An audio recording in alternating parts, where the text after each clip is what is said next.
Just the latest, and Adam, we were talking about this just before we came on TV, but it's sort of the perfect example of VCs pointing to Masasan and SoftBank and saying, what are they doing? This is evidence that they don't know what they're doing. And it's also a good example of taking perhaps more money than you need. Yeah. WEG initially was looking for $75 million. SoftBank offered $300 million. They didn't do what they were supposed to with that money, or they couldn't get those unit economics to work. So they've laid off, I'm told, 80% of their workforce from the beginning of the year. SoftBank is selling its stake back to the company. But of course, it's not the only one, right? There's sort of worries bubbling about some other vision fund portfolios. You see, you guys are talking about looking for more profitable companies or with paths to profitability. You see losses accelerating. Places like Didi Chuxing, right? The Chinese startup that has money from SoftBank. Coupang, which is the Korean e-commerce site.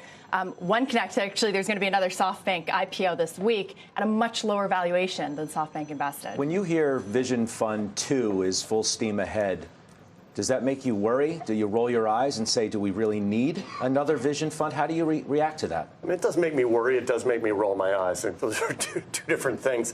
I think if you're a Vision Fund 2 prospective investor, you know, a good question you should be asking yourself is why. I don't see it. You don't see the need for no, I mean, for it's just. I mean, look. We're seeing what's happening. You bring in $100 billion. You got to put the money to work because you're drawing fees on $100 billion. So your investors, your LPs, want you to put the money to work. So you end up trying to find places to put an extraordinary amount of money to work, and those companies are taking too much money and they collapse under the weight of that cash. As Adam mentioned earlier, it creates all sorts of bad habits when you have too much money, and those habits are hard to change. Do you share Dick's view on that? Yeah, totally. Mine is even now, after going through the process of raising our own fund, I look at $100 billion and the things that you can do with $100 billion. You can literally change the face of technology and humanity with $100 billion, yet you chose to invest in a dog walking service. I love dogs. We all love our dogs. I'll show you a picture of my dog at the end of this. Adam trying to make sure he doesn't get yelled at on Twitter right now. But with that kind of firepower, I just question why you would go invest in things that wouldn't further humanity than just further your dogs. I'll play devil's advocate here because I know, especially being here in the Valley, I know that a lot of VCs, it's easy to rag on Masasan, but you know, especially now, sort of kick him when exactly. He's down But this is the guy who made a bet on Alibaba that has made him one of the richest men in the world. And if you look at these returns from the Vision Fund, at least he says we don't get a full view into it, but he says they're double the average VC returns. And, you know, you also take a look at where they're winning and losing. Transportation, real estate, they're losing big there, but they're actually doing pretty well on consumer, which makes up 20% of the Vision Fund, health tech, enterprise as well.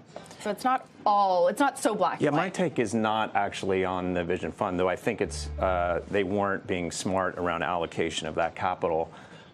My fault, if you ask who's to blame, is actually the CEOs that took the money. You're not putting a gun to the head to the CEO to take the money. They decide to ultimately take the money. They take the capital and they take it at a very high valuation. It ultimately then has this high risk reward game that they're playing. And oftentimes what we're seeing is it's just not working out. Isn't that what this is all about? No. Out here, though? No. You offer the money, you take the money. You're trying to grow your business. I think at the point Adam makes, you see CEOs, particularly first-time CEOs, optimize for valuation over everything else repeatedly. And it's like this classic mistake of, well, you know, the way everything is measured out here is by valuation. And if I raise this much at this valuation, that means I'm better than this other thing. It's just not the case. You create all sorts of problems for your company. You have to, you know, you're way out over your skis, so you have to drive growth to try to catch up to the valuation. That causes all these unit economics problems or spending habits that are hard to correct later. I think Adam's 100% right.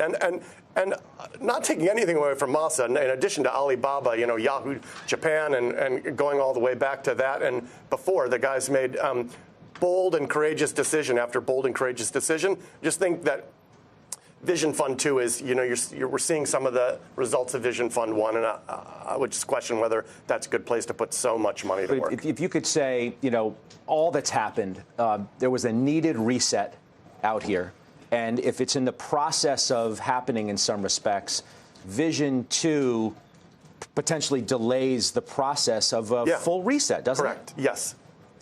Yes, 100%, because it just means that, hey, free and excess capital is readily available that will need to find a home and will find a home. So if you were going to, the party is about to end, let's come in with trucks of champagne. Here we go again. Well, look, part of the issue, too, is it's not just coming at the very end of companies' financing history, which is where the Vision Fund traditionally played, but also out here there's a tremendous amount of capital at the early stage as well. So it really looks more like a barbell where you've got a lot of capital early stage to fund companies, a lot of capital late stage as well. Yeah. So it really means this middle part of the company's history, I think, is where the company will win or lose. Yeah, that's right. So that management part in the middle is really the key. To jump on something Adam just said, we see, because these companies tend to be close to public or just newly public, the results of the Vision Fund investments.